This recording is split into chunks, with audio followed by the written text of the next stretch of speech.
अब आज एउटा नयाँ रेसिपी बनाउने कि किनभने अब यो समर लाग्यो यति बेला यो मकै लाल बजार पनि पाउँछ हो हाम्रोमा त पाकेको छैन तर यसो लाल बजार गएर यस्तो मकै लिएर आएँ कि मैले कि यस्तो मकैको अनि त्यो मकैले चाहिँ अब पास्नुपर्छ यसरी ताछ्यो कि यसो यो स्टाइलले ताछ्यो सुइले ताछ्यो यस्तो मकैलाई चट ताप्नुपर्छ त्यहाँदेखि ताछेर आए चाहिँ त्यहाँदेखि त्यसलाई के गर्नुपर्छ भन्दाखेरि चाहिँ मिक्सीमा लगेर फिट्नु पऱ्यो अब पिस्नु पऱ्यो पिसिसकेर चाहिँ अलिकति पतला बनाएर चाहिँ त्यहाँदेखि हो यस्तो सिममा लिएर चाहिँ छाल्नीमा हालेर अन्त पुरा चलाउँदै निकाल्दै अब त्यो निकाल्दा भरे के हुन्छ भन्दाखेरि चाहिँ त्यो सिममा चाहिँ यो खालको एउटा छोक्रा बस्छ यो छोक्रा यस्तो छोक्रा बस्छ तिन निकालिसकेर छोक्रा बस्छ त्यो छोक्रा चाहिँ फ्याँक्दा पनि भयो अब कतिले होइन अब कतिले नफ्याँक्यो भने भोलि फेरि यसमा चाहिँ प्याज अदुवा लसुन त्यहाँदेखि अलिकति नुन रङ खोर्सानी के अब आफूले मनपर्छ हालेर चाहिँ फेरि सानो यस्तो टुक्रा गरेर प्याजी बनायो भने त्यो पनि दामी हुन्छ हो अब त्यो गरिसक्यो भने यस्तो हुन्छ अब लिक्विड यस्तो लिक्विड अब यसमा चाहिँ यो छोक्रा छैन पुरै यस्तो लिक्विड हुन्छ हो अब यसलाई बनाउनु लागेको मैले चाहिँ त्यसको लागि चाहिँ म ग्यास बाल्दैछु अच्छा अब ग्यास त बालिसक्यो अर्को जग्गा इन्डक्सनहरू छ कि यहाँ छेउमा चाहिँ चिकन लिएर यसरी बोइल गर्नुपर्छ अगाडि हो सानो चिकन अब जसले सादा खान्छ सादा खाँदा भयो सादा खाएन भने चाहिँ यसरी अलिकति चिकन बोइल गऱ्यो र त्यसलाई यसरी टुक्रा यसरी पारेर खाँदा भयो कसले गोरु मासु खान्छ गोरु मासु हाल्दा भयो होइन नभए सादा खाने भने चाहिँ सादा बनाउनुहोस् हो अच्छा खाने तेल नभए अलिभ ओइल आफूले अब कुन चाहिँ तेल मनपर्छ अब मैले चाहिँ खाने तेल मनपर्छ मलाई चाहिँ हो किनभने मस्टरवाला मलाई मिठो लाग्छ तेल अब यो अलिकति डढिहालोस् तब चाहिँ म तपाईँहरूलाई अलिक रेसिपी भन्दैछु यो चाहिँ हो लसुन हो अलिकति 2-3 दाना लिने लसुन कुटेर हाल्ने कि मिक्सीमा गर्दा पनि भयो यो आधी दाना प्याज कि डल्लै हाल्दा भयो अर्को एउटा टमाटरले अलिकति है त्यहाँदेखि यो अदुवा हो र यो चाहिँ धनियाँ चाहिँ पाकिसक्यो सब सकेर चाहिँ लास्टमा हाल्ने त मिठो हुन्छ अब कति धनियाँ मन पर्दैन भने यसलाई फेरि स्किप गर्दा हुन्छ ओके अब मैले तेल डर जस्तो लाग्यो मेरो है अच्छा अब यसमा म फर्स्टमा हाल्दैछु लसुन है र प्याज लसुन र प्याजले चाहिँ अलिकति डराउँदैछ कि अलिकति बेसी होइन हल्का किन यसको स्मेल मिठो हुन्छ क्या हल्का डराएर यसको स्मेल मिठो हुन्छ अब हामी चाहिँ उहिलेदेखि गाउँमा खाना पकाउँदाखेरि यो फुजिङ अरे चाइनिज चिज एक पनि हाल्दैन खालि अर्ग्यानिक खाने र फेरि अब यसमा गयो प्याज त्यसले पनि अलिकति सटे गर्ने प्याज यसकोमा अलिकति एक्स्ट्रा आउँछ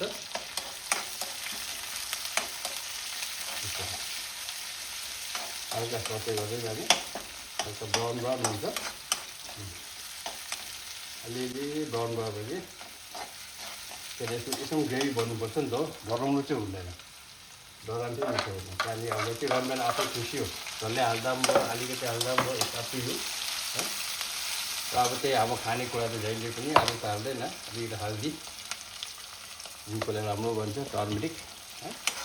त्यो हाल्दै चलाउँदै पनि गर्नु पऱ्यो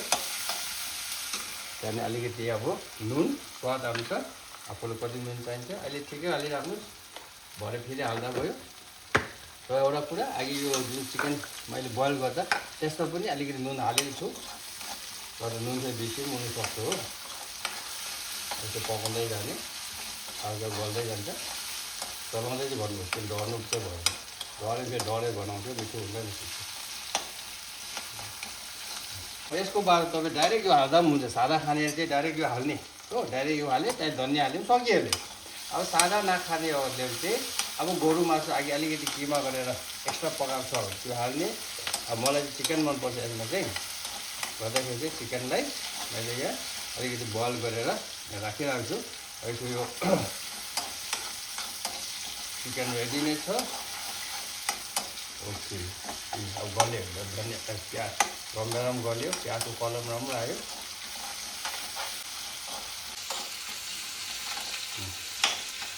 अनि त्यो गइसक्यो अब यो अघि मैले भने चिकन जो पकाएको थियो त्यसलाई यहाँ सट्टै हालिदिनु सट्टै किन चिकन त पाकेको खालि बोइल मात्रै हुनुपर्छ हो बोइल भएपछि भयो किन अलरेडी मैले यसलाई बोइल गरेर रेडी राखेको छु हल्का नुन तेल अब भोटिया रोसो ठिकै रहेछ सिम्बु सिम्बु मलाई टेस्टी भनेको नि त हो टेस्टी रहेछ भने अब कतिजना चाहिँ हुजिङ हाल्छ हामीले त हुजिङ खाँदैन हुजिङ खायो भने जिउकोलाई राम्रो होइन लङ रनमा के हुन्छ भने मुखको टेस्ट हराउँछ अब हो उम्लिसकेँ आम्मा कस्तो दामी भयो यहाँ किन चला भने यो अघि बनाइसकेपछि फेदमा चाहिँ कडा बस्छ नि त एकदम लिक्विड चाहिँ यसमा कहीँ छोक्रा छैन मैले लागि पनि भने फेरि देखाउँदैछु छोक्रा जति यहाँ छ कि यो सँगै हाल्यो भने भरे खानेले मजा आउँदैन नि त यो सँगै मुखको टालिन्छ यसलाई चाहिँ अलग्गै मैले लागि निकालिहालेँ छोक्रा हो यसलाई हाल्दै जाने कन्टेन्ट यस्तो चलाउँदै नि भने अब बाक्लो भएछ भने चाहिँ फेरि पानी थोप्ने बाक्लो भएन आफ्नो हिसाबले हो भने चाहिँ ठ्याक्लाई फेरि हो यस्तो बस्छ भने हो यस्तो बस्छ नि त हो अब त्यो चाहिँ बस्नु भएन नि त हो त्यसलाई चाहिँ अलग्गै गयो चलाउँदै गयो चलाउँदै किनकि पाक्दैछ नि त अब हरियो मकैको है हरियो मकैको ताजा अचार भने चाहिँ अघि म बनाइसकेको चाहिँ फेरि भिडियो लामो हुन्छ नदेखाएको कि यसमा के छ भन्दाखेरि चाहिँ अलिकति टिम्बुर छ एउटा रुख टमाटर छ हो त्यहाँदेखि दुईवटा डल्ले खोर्सानी छ अनि नुन छ बस अरू केही पनि छैन अब यो चाहिँ भरे यसमा सोटाक्क हालेर खायो भने आम्मा हो बाक्लो हुँदै जान्छ अब यो अब कर्न हो नि त हो अब बाक्लो हुँदै गयो हेर्नुहोस् है बाक्लो हुँदै गयो अब म यो राख्छु डाडु पनि निकाल्छु डाडु चढाउँदै हुन्छ ल तपाईँहरूलाई अब बाक्लो हुँदै जाँदैछ है पाक्दैछ नि त अब बाक्लो हुँदै जाँदैछ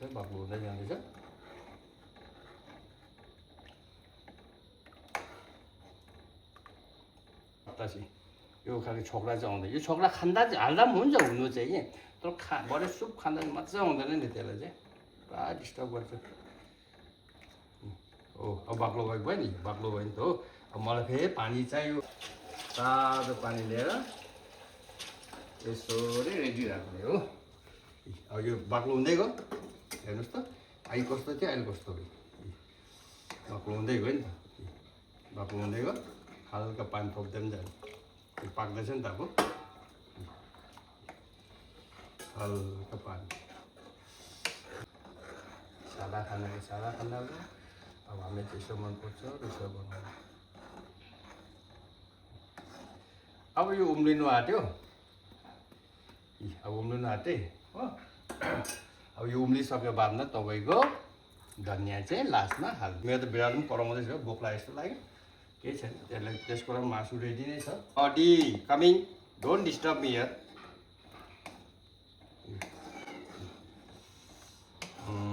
कस्तो दामी भयो हेर्नुहोस् त अब उम्लिनु थाले बास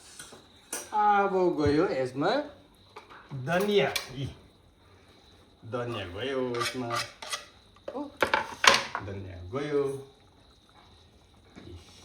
ए धनियाँ टेस्टी हुन्छ नि त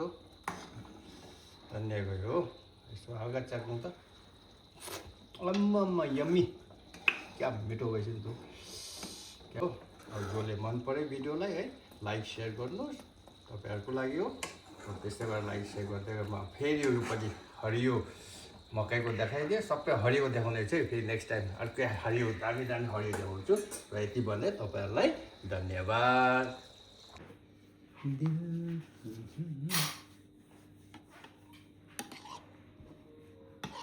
क्यों मिसा देम खाना क्यों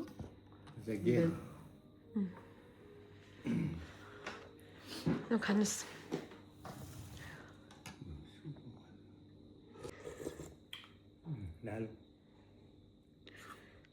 कस्तो भएछ आवाजले भनेको कस्तो भएछ लेम दुख्यो राम्रो